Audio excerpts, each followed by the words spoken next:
Good morning or good afternoon. Thank you for joining us today on the latest Lunch and Learn for CorelDRAW Graphics Suite 2019, sign making tips and tricks. So as we're just past the hour, I'd like to get going and I'd like to introduce myself and my colleague Mo. So my name's Jo Evans. I look after the channel marketing based here in the UK for Corel. And I'm delighted to welcome also Mo Jogie, who is our creative and strategy designer and consultant to Corel, working with his business Morningstar Design based down in South Africa. Thank you very much for joining us today. We hope to impart some hot tips and tricks to you in your business and into your design. And so the topic today is sign making tips and tricks. Just briefly, just want to touch on the diverse range of output that our users are creating with either the latest version that we released in March this year, which is CorelDRAW Graphics Suite 2019, or with previous versions that we've released. You can see there that our users are creating some amazing pieces of artwork from LED designs, signs rather, there in the top left-hand corner, through to print productions in terms of flyers, posters and signage, leaflets, to things like car wrapping or sort of laser cut designs. There's a whole range of outputs that our users are creating and they share with us. So some amazing pieces of artwork that are being designed today using CorelDRAW Graphics Suite 2019 and previous.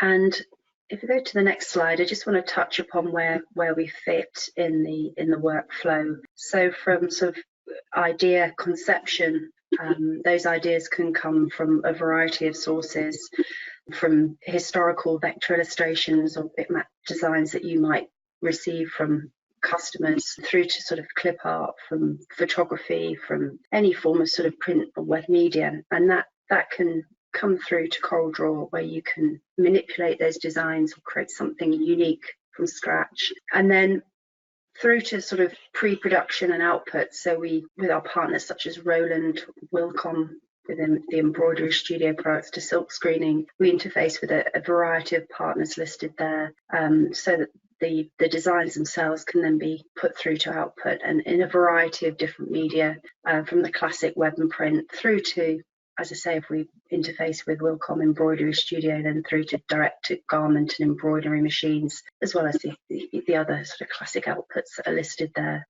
So that's the sort of CorelDRAW workflow and where we fit. So the name of the game today is just to give you some really good advice and tips on how to create the best with your signs and your designs using CorelDRAW Graphics Suite. And we're going to touch on some of the control tools and tool sets that are available to you to create the best imagery. So we'll touch on the control tool sets first. And the first thing we're really going to touch upon is being in control and visualizing your designs in the best way, and setting up the rulers and setting up the basics within your designs to enable you to sort of visualize and finesse your images on screen. So I'm going to pass over to Mo, who will demo exactly how best to do that. Okay, thanks, Joe, and thanks everybody for joining. Can everybody hear me okay? Is the sound quality good? Yes, it's great. Thank you, Mo. Awesome, thanks. So thanks for that great intro, Joe. What we're going to do, guys, is we're going to start out by getting our ruler set up properly, and I'm going to share with you the possibilities in terms of how Corel can offer you and I as creatives and pre-press professionals value in terms of getting this right. So what I'd like to say off the bat is, of course, you'll see on the right of our screen here, I'm actually accessing all of the content using Corel's Content Manager, which is, of course, a very exciting enhancement to the 2019 offering. And basically what I've done is I've pointed it to the folder that we'll be working with through the course of the session.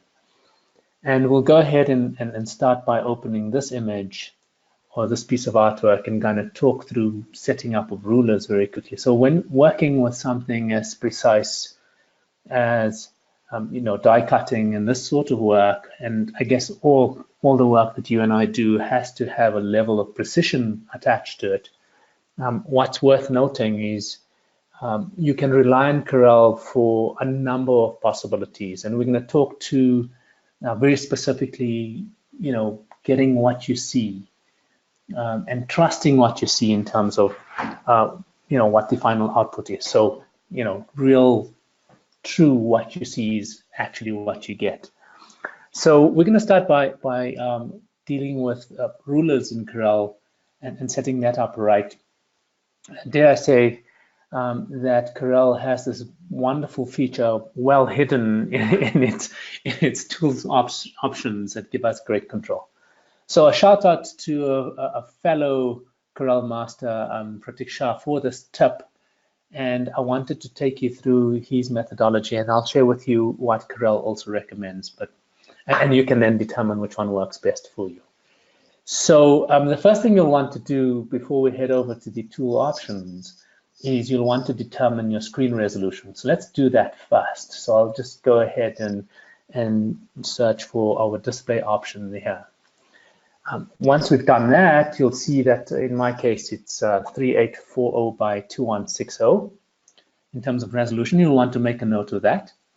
The next thing you'll want to do is you'll want to whip out your trusty ruler, and what you'll want to do is measure your screen size from edge to edge. We're going to do this in pixels because, or rather in inches, because the dots per inch thing is well entrenched, and that kind of makes sense in terms of our workflow moving forward.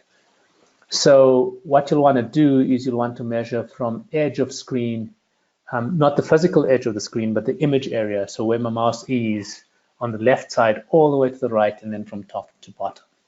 And in my case, that works out to 13.5 inches by 7.7 inches, which then kind of gets us ready for doing the work inside of CorelDRAW. So what you'll want to do is you can either make use of this cog or tools. It's entirely up to you. And we're going to head over to options, and from there we're going to choose tools. And that's going to bring up this dialog box. And then what we'll do is we'll head 3 down off the top to zoom and pan, and you'll see you have this calibrate zoom button.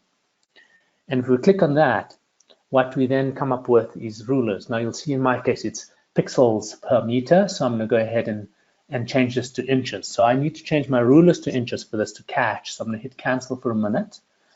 And up at the top of my property bar, we're going to go ahead and change this to, I'm sorry, that's instinctive, inches, right? And then what we'll go ahead and do is head right back in. So remember, it was tools, options, tools again, and then of course zoom and pan and calibrate zoom. The one thing I'd like to say is that you want to ensure that the zoom relative to 1:1 is on. And by default it is, but just make sure that that is the case. And then what you will go ahead and do is you'll need to go ahead and work out these values. So you'll see that I've got a value of 284.44 and 280.52 pixels per inch. How did I get to that? So do you recall those two values I asked you to take note of? What we need to do is a little bit of calculation. So I'm going to whip open the calculator and let's have a quick look through it, how that works. So my horizontal resolution was 3860, so I'll punch that in. And then I'm going to go ahead and divide that by my measure in inches, which was 13.5 in the case of this mobile studio that I'm using. And I get a value of 285.92, so 285.93 effectively, okay? And what we then do is we plug those values in to CorelDRAW. So you'll do the same for the other side. So it's 3840 divided by 13.5 inches for my horizontal, and in the case of my vertical, it's going to be 2160 divided by 7.7, and that gives us a 280.52-ish, right? So I'm just rounding down to the second decimal there. Once you've got those values, what you will then do is you'll go ahead and key it in like I've just done. So 284.44 and 280.52 respectively. We're going to hit the OK button on that, and we'll hit OK once more. Now what you'll want to do is you'll want to test this theory. So I'm going to go ahead and just draw a rectangle, and we'll go up here to the top and we'll break the link so that we can get a 1 inch block exactly. And now we need to test the theory. So up at the top again on my main toolbar, I'll go ahead and choose 100%, which is equivalent to 1:1. What you should be able to do now is pick up a ruler and measure on screen, and you should get 1 inch horizontal and vertical. And I find this extremely helpful. So now I can trust when I'm at 100%, 1:1, I can trust what I'm seeing on screen is actually exactly the size it's going to image at. All right. Now we have left brain folks and we have right brain folks, right? For those of us that are more arty and you don't want to jump through the hoops of doing all of those calculations, you can use another method. So that method basically works on this principle. You need a nice, a decent plastic ruler that hasn't been warped in the sun, I guess. And what you would do is head to Tools, and remember that was Options and Tools. And from there we are Zoom and Pan, so it's sticky, it remembers that. And what you'll see here is you'll see that you've got a horizontal and vertical ruler. So basically what you're going to do is you're going to place the ruler. I can't physically show you this because it's actual real world. So you're going to place the ruler onto the 0 mark on the horizontal, and you're going to line up the 1 inch in this case. You can work with millimeters, preferably centimeters. Millimeters are too fine. Centimeters if you prefer. So if you like to work metric, no problem there. But you're basically going to align the rulers by placing the ruler on the 0 point, and you're going to then go ahead and tweak these values up or down so that the 1 inch on the screen is aligned to 1 inch on your ruler. You're going to do that for the horizontal, then you're going to head over to the vertical and do the same thing. So you're going to basically measure from 0 up to 1 inch up, and again you're going to do the same thing. And that's going to give you the pixel density per inch or per centimeter, however you choose to play it, for your particular device. Now remember, if you change your screen resolution, then you need to redo this. If you're using projection, then you need to redo this because the projection is going to affect your screen resolution again, right? So this is based on your primary monitor that you are kind of working off. So if you're working off multiple monitors, you then need to determine which is the monitor that's your primary monitor and which one you're going to be using for that fine editing. Okay, so that's quite an important setup, and of course, again, you can see that that's pretty much 1 inch by 1 inch, which means that everything that I go ahead and work with from this point on is going to be basically what I want it to be. Now, I don't need to stick with inches anymore, so let me just jump over here and deselect this. I can now go back to millimeters, which is my preferred unit of measure. I just needed that for setting up this whole scenario. And then, of course, what we can do is we can go ahead and start working with individual elements. So, for example, that is telling me it's 111 millimeters wide. And if I were to measure it with a ruler, I should be pretty much spot on in terms of being 111,522 millimeters wide, to be exact. Okay, so that's the first kind of tidbit that we'd like to share with you. And at this point in time, I would like to throw it back to Joe, who will be introducing our next topic area. Thank you, Mo. So the next sort of tip we're going to give you is in terms of setting up the interface to give you a true sense of colour and to give you the control over the colour within your designs and within your document.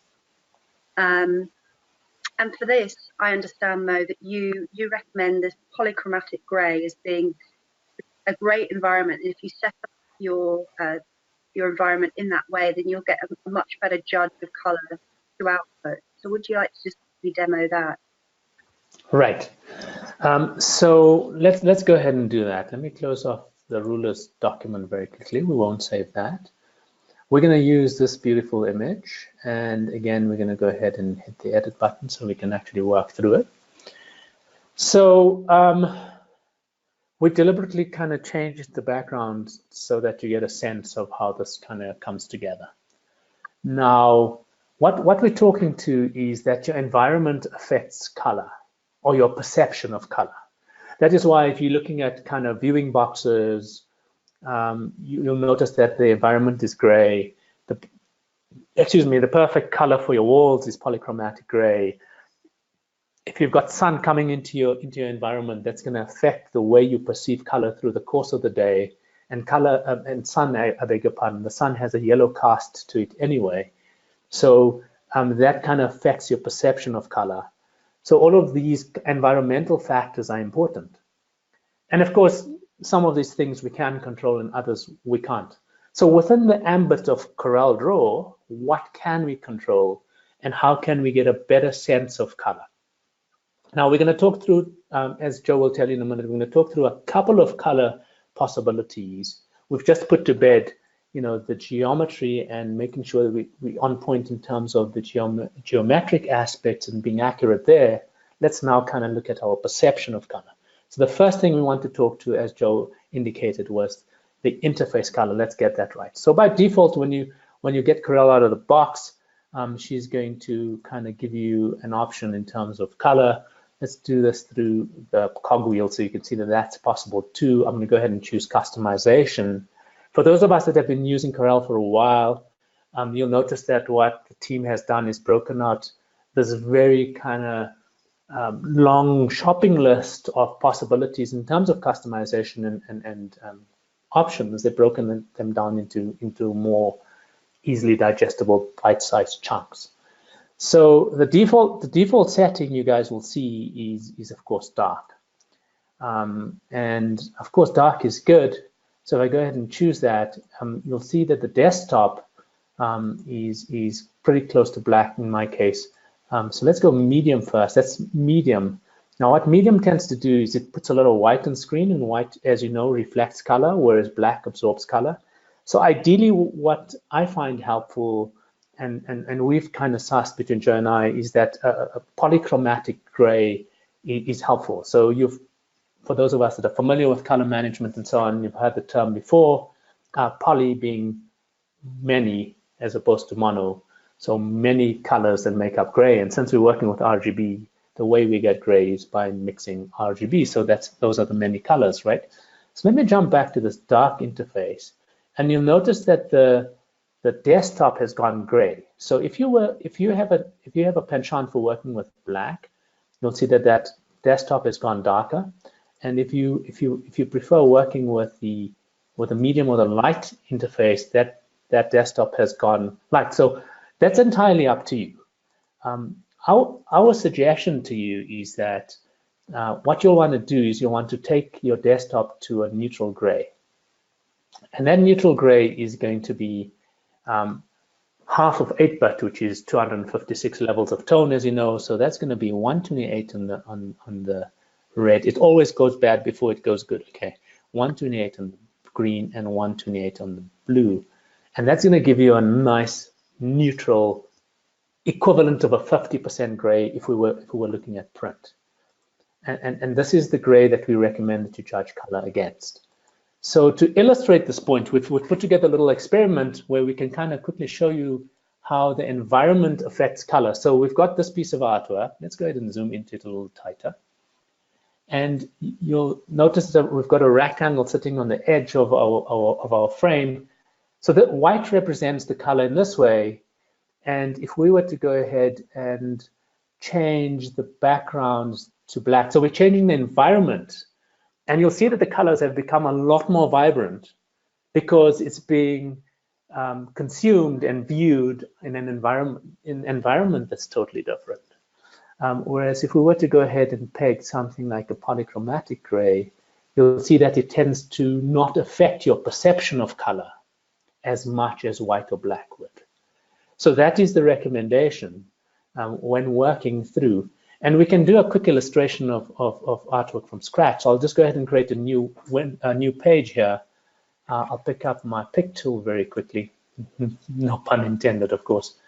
And we'll go ahead and add a page frame by double-clicking on the edge of the page. So we've got a page frame going, and then we'll go ahead and just draw something really simple, like, very beautifully designed ellipse in this case, very designer ellipse. And then we'll go ahead and hit P to center that out in the middle of the page. And we'll enlist the help of Joe here. So Joe, basically what we'd like to ask of you is, what would you consider as a very soft, gentle color that isn't easily perceptible? What would you say? Or a sort of a pastel pink, or a pastel sort of a skin tone. Okay, thank you for that. So what we'll go ahead and do is we'll go ahead and use magenta. And that magenta is quite strong, as you guys would posit, right? And you'd be absolutely right. So let's go ahead and take Joe's suggestion of a pastel, and we'll jump into fill over here. And then you can see it's 100. So let's drop it down to 10. So it's barely visible, right? And what we'll do then is we'll change the environment under which we're observing it. So we'll go ahead and pop, for example, black first. And you'll see that what was perceived as a very soft, gentle color per Joe's suggestion on white becomes very obvious when we change the environment. Again, let's have a look at it in a polychromatic gray. So you can see gray has less influence in color. So that's white, that's black, and that's gray.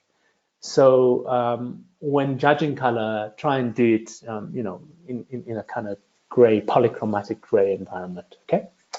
With that, I'd like to hand it back to Jo, and she'll be introducing our next topic area. Thank you, Mo.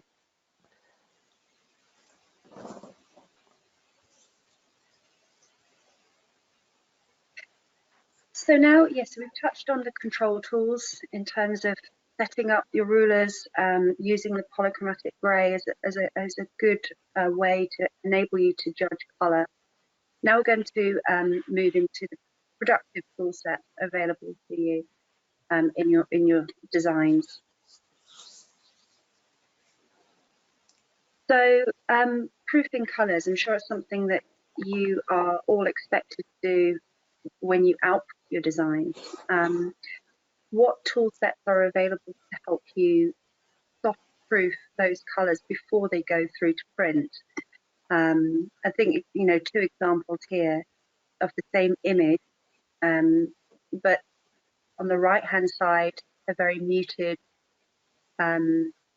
grayed out image is seen if that was, I guess, printed to print media like newspapers, whereas on the left hand side, a much more clear crystal color that would be displayed if it was being produced on an LED screen. So, Mo, what options are available to users to really help that soft proofing to make sure that what they're seeing on the screen will appear when produced? Right. So Corel has got some powerful features, and perhaps, Jo, the two subjects are perhaps intertwined. Do you want to talk to color management, and then we can actually go ahead and show folks how to put it all together? Yeah, so I guess it's this sort of similar scenarios that, if you're producing your designs in multiple different outputs, you also want to get a much clearer gauge on accuracy of that color and making sure that what you've set up within your designs are going to be seen, into production. So let's have a look at what tool sets are available to do that. Awesomeness. Thanks for that, Jo. So guys, basically what we're talking to here, Jo and I, is if you've never set up your color environment, then perhaps what you're not getting back is a highly accurate or a true representation of your environment, and we'd like to share this with you. So we'll talk to color management, and then we're going to enable proofing of colors. So soft proofing, for those of us that are unfamiliar with the concept, is a scenario where we try and predict on screen what we're going to end up with in print, and we can then share a more accurate assessment of what's going to be actually finally going to end up as dots, be that on a page or on a piece of vinyl or whatever the case may be, on a piece of perspex for that matter, is being able to do this accurately and with confidence.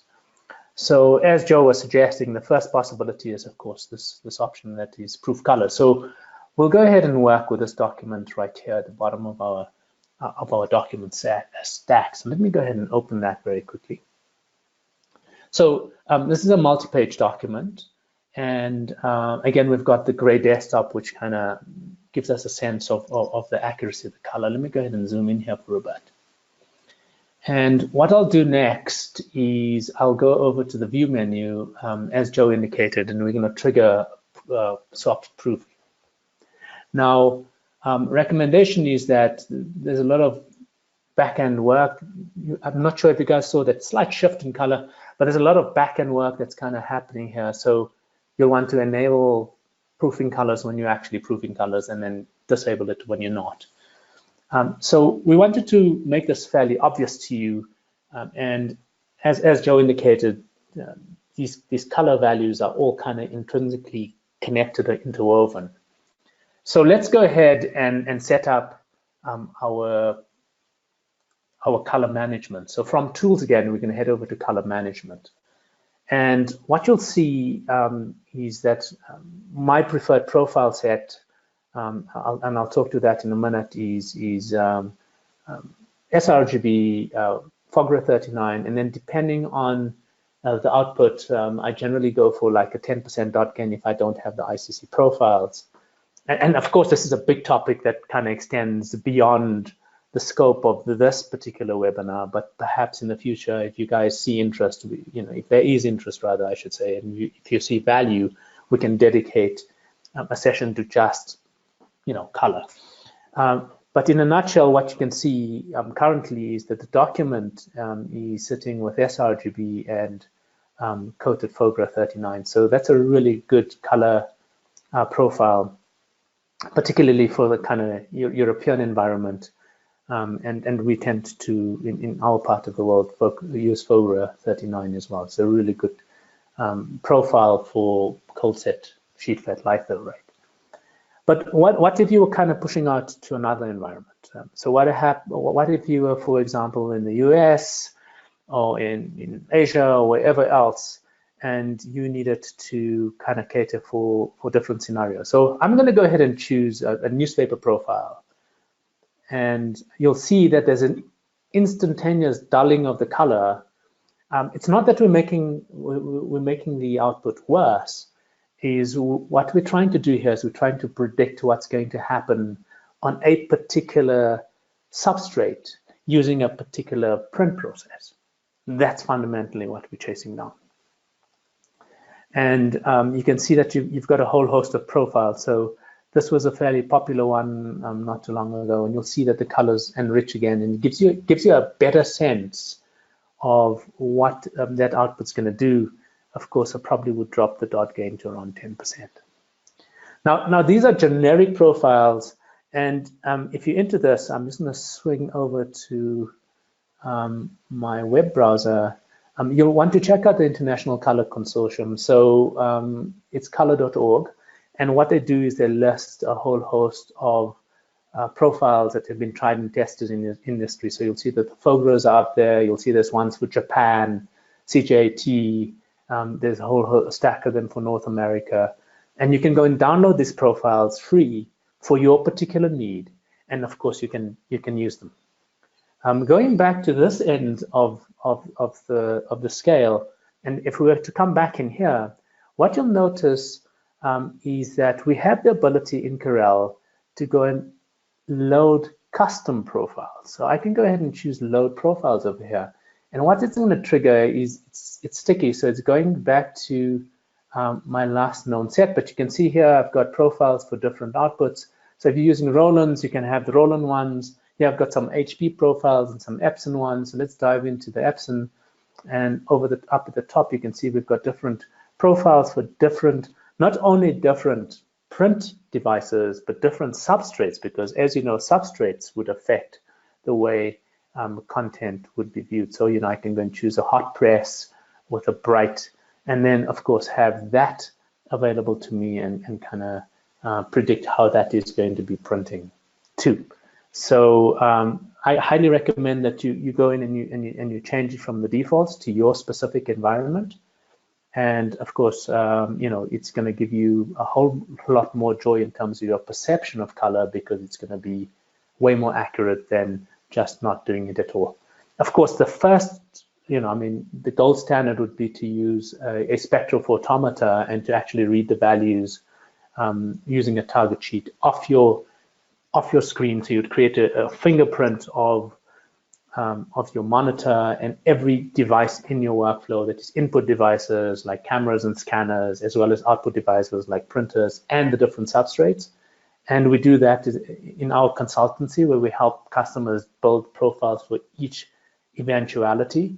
And that gives you such a high level of confidence that it almost sets our customers that use these profiles aggressively. They're able to sell that as a unique selling point, where they can almost guarantee to a high degree of accuracy the color that their clients in turn are going to have. And with that, I'll pass it back to Joe for the next topic area. Thank you, Mo. I just had a quick question. I don't know if you could answer it now or at the end, but is there a shortcut key to display multiple pages on a single page? So sort of multiple views of. So I believe there is, and that's going to, no, there isn't. The page sorter view is going to allow you to see multiple pages at the same time, right? Brilliant. Okay. Let me know if that answers your question. Cool. Okay, we're moving on to simulating overprint. So this scenario, as I understand, might be familiar to the users if they're doing silkscreen printing, or they're asked to create, say, embossed invitations. That you'll need to set up the design and get it ready for print and simulate that overprint. And you're going to quickly show how to do that with CorelDRAW. Right. So let's go ahead and explore that. So we'll look at this piece of artwork over here. I'm going to go ahead and open it. And isn't it just a joy not having to go to Finder or Windows Explorer and having all of your content accessible to you directly in Corel? I really love that feature. So please do pass that back to the team. I'm sure they'll appreciate some, that positive piece of feedback. So what we're going to go ahead and do here, you guys, is if you have a look at this color, this color that we've got for this overlay is, of course, from the Pantone Metallics library. And we've just made the Corel slightly different color so you can see it easily. But we're going to take these two objects, and we're basically going to cut a hole in. So we've got that kind of scenario. So you can see that the artwork is kind of peeping through wherever the letter forms fall. And this guy here, as Joe indicated, could be, a spot varnish, a matte varnish, a foil, or if you're working in the silkscreen space, it would be that as well. And of course, if, by the very nature of the way colors kind of split out when you're doing separations, if we were to go ahead and have a look at this, we'll talk to this in a minute, but I wanted to share with you what the steps are going to look like here. If we were to go ahead and look at this, you can see that it's kind of basically knocking out the artwork, and that is what we would expect, right? So let's go ahead and close that out for a minute. We're going to go ahead and select this object. We're going to go ahead and right-click, and we're going to choose Overprint File. And of course, as you would expect, nothing happened, because what you need to then do, like you do with Proof Colors, is you need to go over to the View menu and trigger Simulate Overprints. So now we have an overprint simulation. Let's go ahead and zoom in there. And what you're seeing is you can still see the color, but this could be, as we said earlier, it could be a varnish or whatever the case may be, a metallic foil or whatever.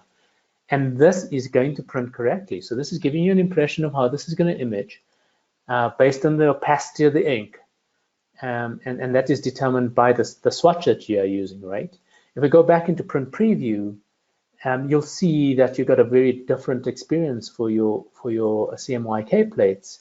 Yet when you head over to the metallic foil or the spot varnish, you'll see that that's completely intact. So this is going to give you the expected results where this particular plate is actually going to be printing over the others. And of course, we're going to dive into printing plates and separations in more detail in a short moment or two.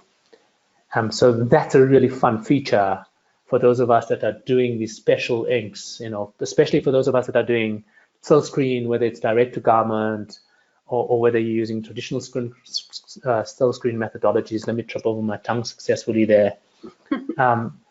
You've got all of these possibilities that are open to you and right at your fingertips within the Corel workspace.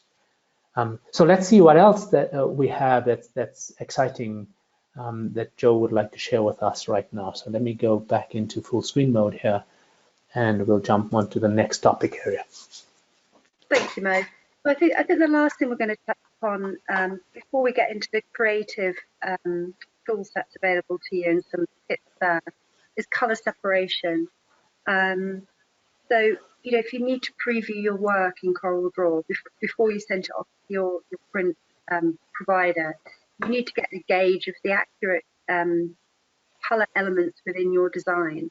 And I think you're just going to quickly show us, Mo, how CorelDRAW can help identify all of those different color elements to really sort of then avoid, as it says here, avoid making costly mistakes post-production. Absolutely. So again, we'll look at this piece of artwork as uncluttered as possible. So I'm going to go ahead and open this image here of the biker. And there you can see that we've got a couple of elements. Again, let me just wrestle the go to webinar options out of the way. You'll see that we've got a group of objects with fountain folds and a whole host of things. And what we'd like to do is get this prepped as a spot color job. And in fact, if we were to look at the properties, we were to look at the properties of that particular object, let's just head over to full here. You'll see that you've got. Did I choose the right property? Oh, it's spitballing here for a minute. Let's give it a sec. You'll see that. And that's the quick quit button. My apologies, we've had a small crash. Let me fire up Corel again. So as I was saying, this artwork is made up of CMYK.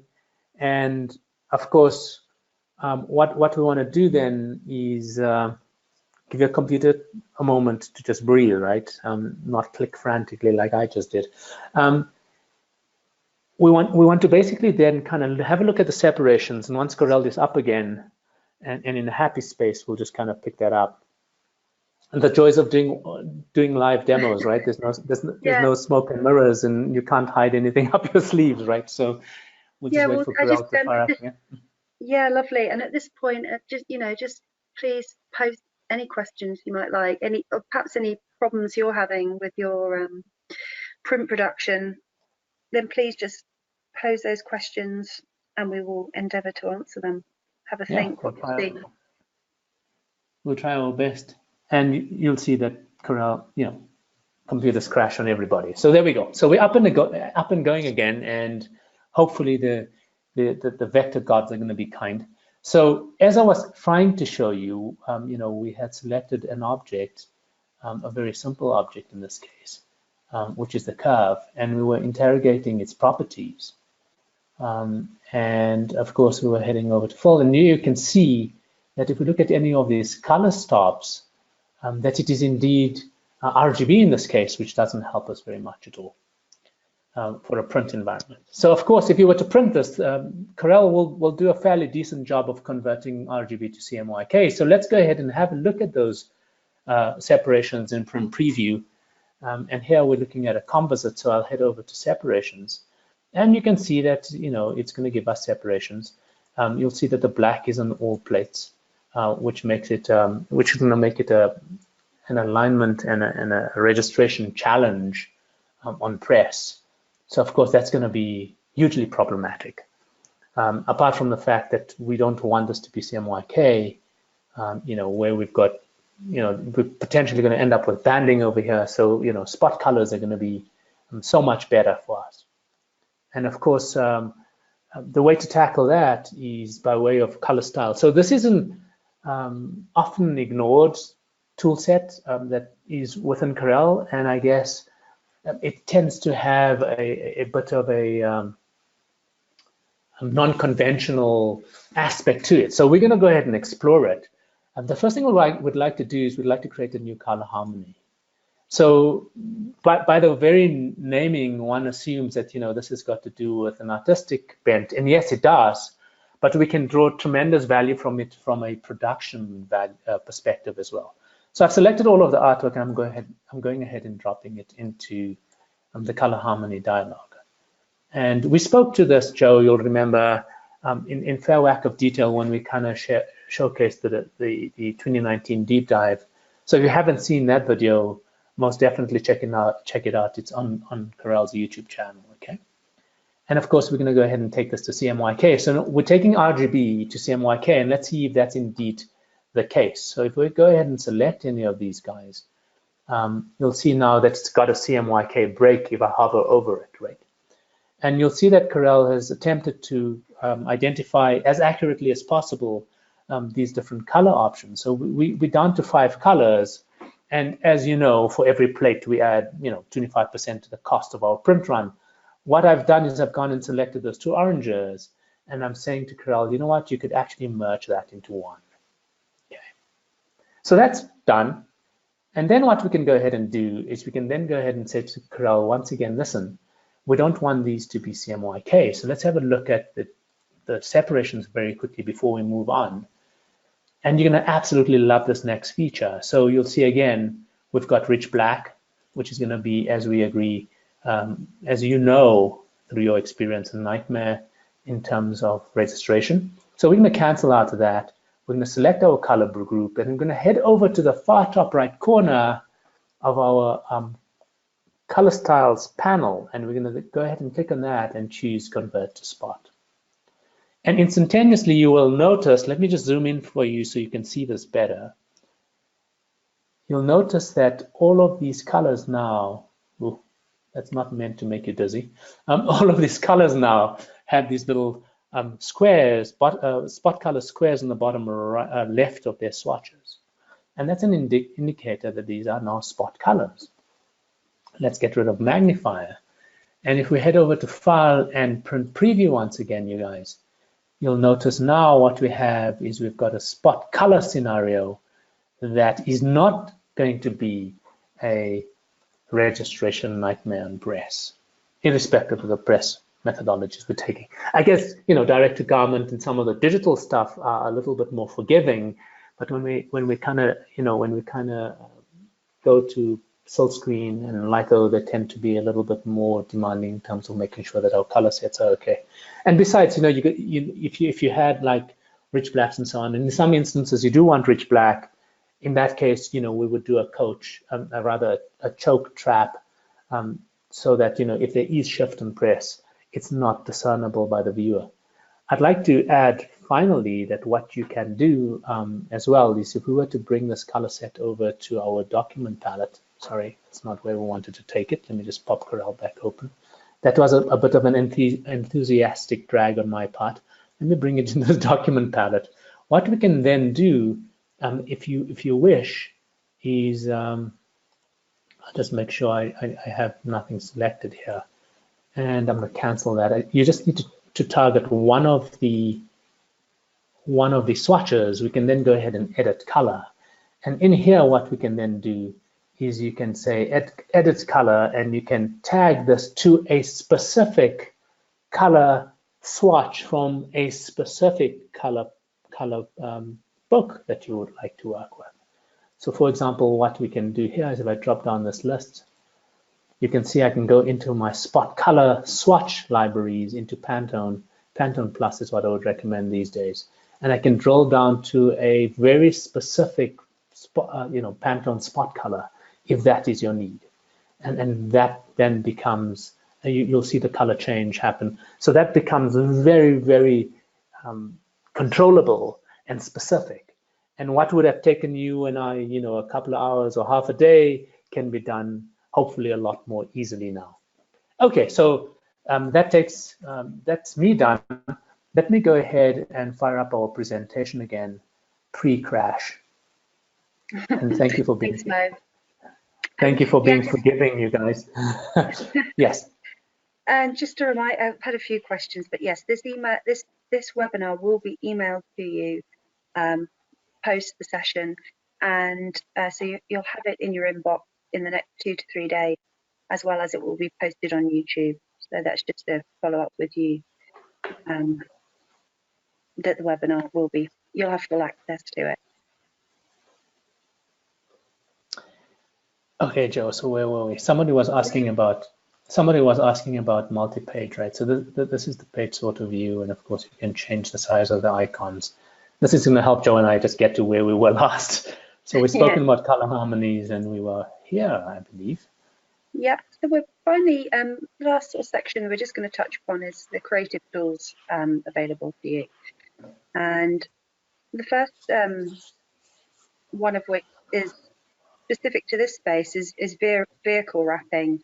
Now, I think Mo, you've covered vehicle wrapping before in some of our webinars, and there are a lot of tutorials available out there on YouTube or on the Discovery Centre, which you will find on CorelDRAW.com. So you might want to take a look at those. But I think the thing here is Mo is going to show to you where to find them in the latest version of 2019, because the actual templates themselves, the transportation pack is available to you to provide guidance for car wrapping. So Mo, can you just quickly showcase that content library? Absolutely. Sorry, I didn't mean to shout across you there. Yes, I can do that with pleasure.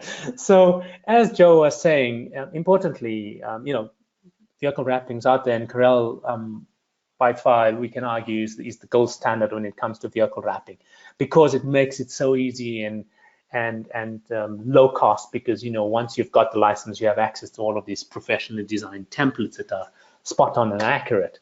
Now, in the past, the way we would do it, as Joe was intimating, was that we would use Corel Connect.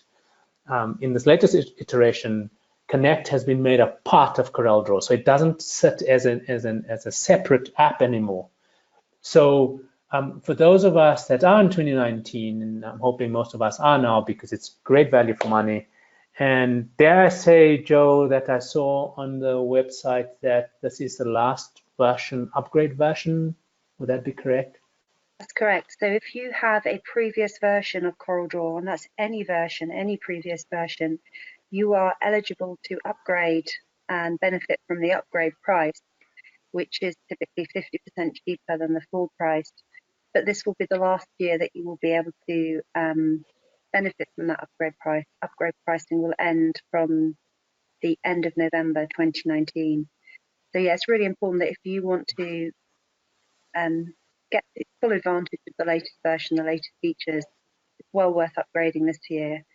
And to stay current on upgrade pricing, you can add upgrade protection to your purchase, which is a single annual payment, and that would enable you to get the benefit for future releases at a very, very cheap price. So worth asking us more about that, and we can send you information on it. And my understanding around that is that once you're on upgrade protection, you just need to maintain upgrade protection, and you're very much getting 3 versions of Corel for the price of 1.5, more or less, is the numbers I worked out in my head. Would that be kind of more or less where it's at, right? Yeah. So you're literally getting every third version free, I understand, right? Kind of thing. Not free, but Yes, it will be. It's even cheaper than upgrade pricing, but you have to add upgrade protection to your. It cannot be purchased external of a purchase of Draw. So this year, if you're going to upgrade to CorelDRAW, it's well worth adding upgrade protection, and then maintaining that annual payment, which is extremely low. It's about 99 USD, 99 euro, or 99 pounds. And that annual payment then will allow you to take full advantage of the latest version of CorelDRAW as it gets released. And my understanding also is that it's a perpetual license, right? Right. So I mean, if you choose not to, you still have full use of that latest version of the software that you purchased still, right? Absolutely. If you didn't want to keep your annual payment up with upgrade protection, you have the full right to use the last version that you've got access to, and it's a perpetual license. Yeah. And that's refreshing for a number of reasons. Okay, so let's do vehicle wrapping on that note. So the thing is, with vehicle wrapping, what you want to do, you guys, is go over to Get More, and under Content, it's already in my library. So under Content, you're going to find what we call the Transportation Pack. So all of your clip art and fonts are now available to you via Get More. And this is where you can go ahead and install whatever. You'll see in my case, they're all owned. So what is the workflow from that point on? So you would have noticed that Joe and I have been making heavy use of the Connect Content Docker. It's a bit of a tongue twister, Connect Content Docker. So the Connect Content Docker is where we basically go ahead and access all of our content. So I'm going to go ahead and choose all content over here, and this is live in real time. So basically what it's doing is it's checking with the Corel server, and it's just making sure that you have all of your latest content, right? And what we'll then do momentarily, it will populate that content. So of course, we're interested in vehicle graphics templates. So it goes again and it checks in the server, and it comes back and it says, okay, these are all of the latest and greatest vehicle graphics templates that you have available to you. And there they are. So again, what's cool about the way Corel has approached this is that all of the stuff is searchable.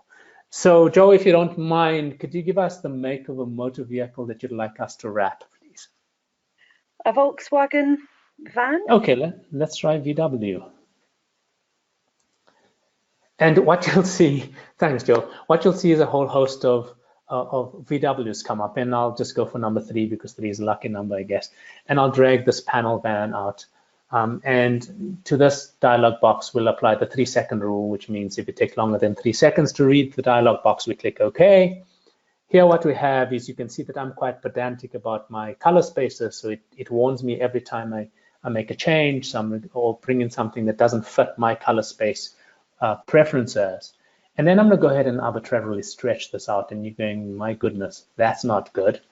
You'll see why I'm doing this. So what Corel does is it gives us a dimension line. So let's just keep this a little simple. I'm going to go ahead and ungroup all of this.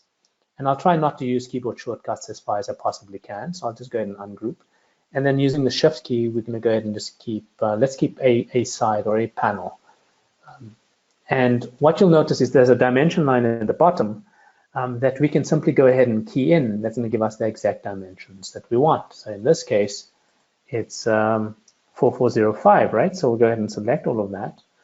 I'm going to go ahead and enable the lock because we want perspectival. So it does 4405 millimeters in this case. And I'll hit the Enter key. And there we have it. So that's spot on the mark. I'm going to go ahead and delete the dimension line. I don't need that anymore. And then we have a whole host of possibilities here. So we have a video on vehicle wrapping. So typically what I would do is I would go and select these elements here, like so. I'll just do 2 of them. And, you know, the wrap's going to go over that, but we would like to kind of have it project properly. So I would head over to Properties, and we would head over to Transparency. And, you know, those elements are generally going to be, that they're usually black. So I would go ahead and choose Multiply for those. And then what we'll go ahead and do is select the windows, and I would generally make them, I've missed one, but that's okay. I generally would go ahead and make them under Properties and Transparency again. I go ahead and make them screen, so they appear lighter. Now what Corel has, and you saw the change there, what Corel has gone and done, which I really love, and thank you Corel for this, is we go ahead and we look at this elements inside of this group. Right off the bottom is a curve that you can easily convert into a power clip frame. So they've deliberately done this for us, okay? So let's go ahead and do that. I'm gonna right click on this curve, and then we're gonna head over to frame type, and we're gonna create an empty power clip frame. And you may have noticed lurking in the background is our image, which I've put off stage. Then it's just a simple case of picking up our artwork and dragging it. You'll notice that the icon goes blue, and job done, right?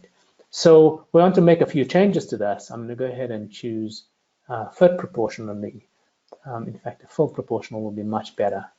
And I'd like to make a bit of editing changes to this. I would like to just maybe move this eagle image down, and I'm not sure if you can see this from your vantage point. There's a little kind of ghost outline of the content. So I'll just hold my control key in so it's nice and tight, and I'll bring this lower. And the reason I'm doing this is I would like the eagle to be more prominent, and there we have it. I'll probably shunt her up a little bit. But that in a nutshell gives you a sense of how easy it is to do vehicle wrapping in this new fashion. And you'll see that multiply has come through beautifully in the bumpers, as well as any extra trims. I'll probably do it to those elements as well. And of course, we've got a ghosted version of that in our window area. Okay, and with that, I will hand it back to Jo. Great, thank you, Mo.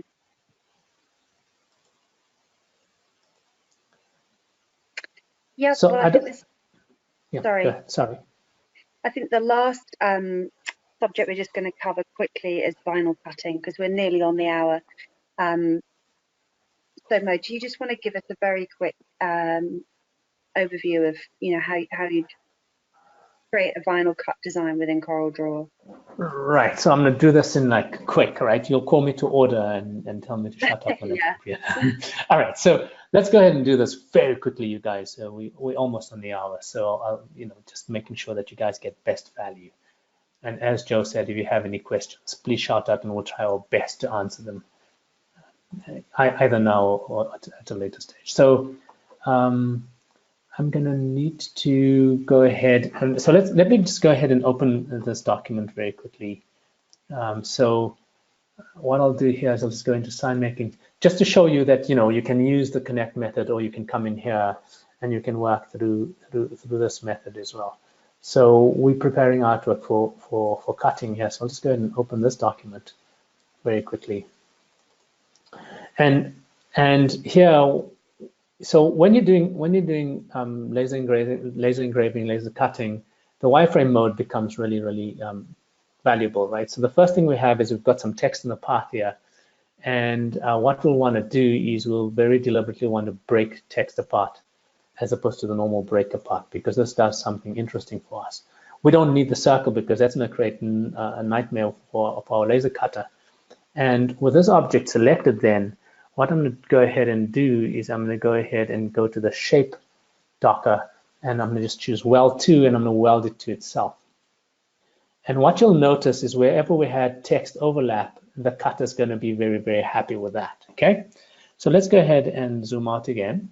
And you'll notice that the next thing we have is if we jump into enhanced view, is we've got these lines. And these lines are basically drawn lines that have been made quite fat. So they're basically strokes or outlines.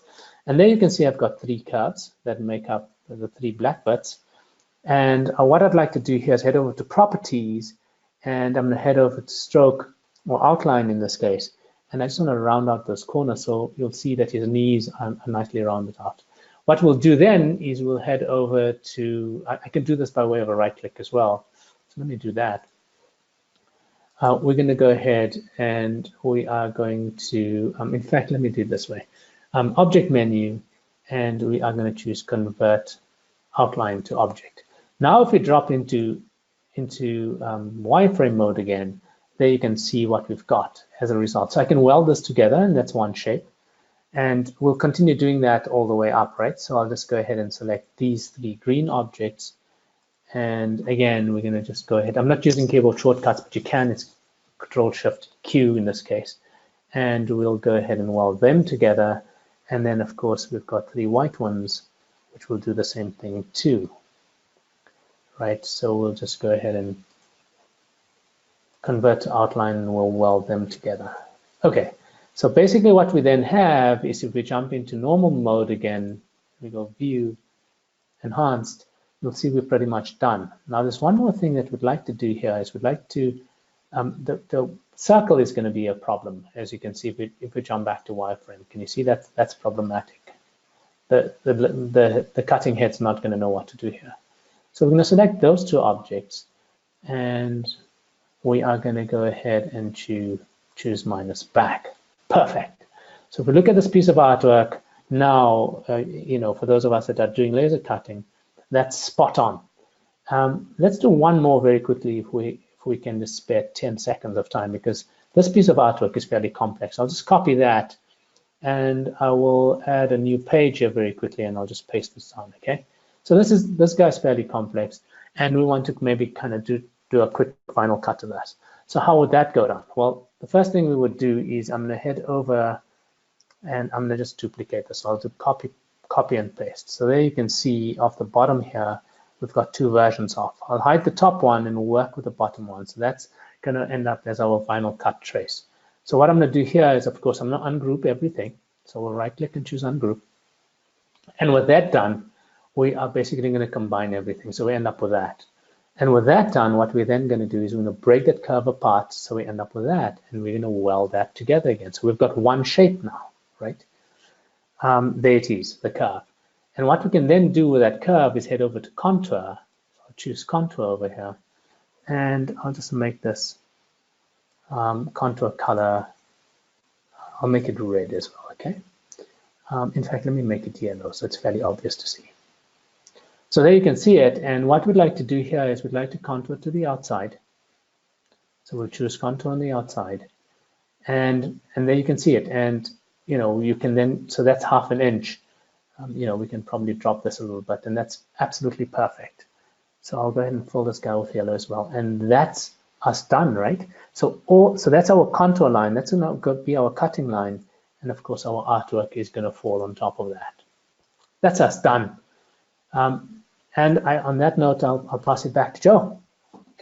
Amazing. Thank you, Mo, very much. Thank you, everyone, for joining today. I hope that what you saw was some really useful practical tips to help you in your everyday work and your design. As I said, we'll send this out to you shortly. I'm afraid we haven't had time to answer all questions, but we will take a look at the recorded questions from the session and get back to you. So on that note, thank you very much for joining us today. And we hope to see you at the next Lunch and Learn webinar. Will take place in about a month. Thanks very much. Bye, everyone.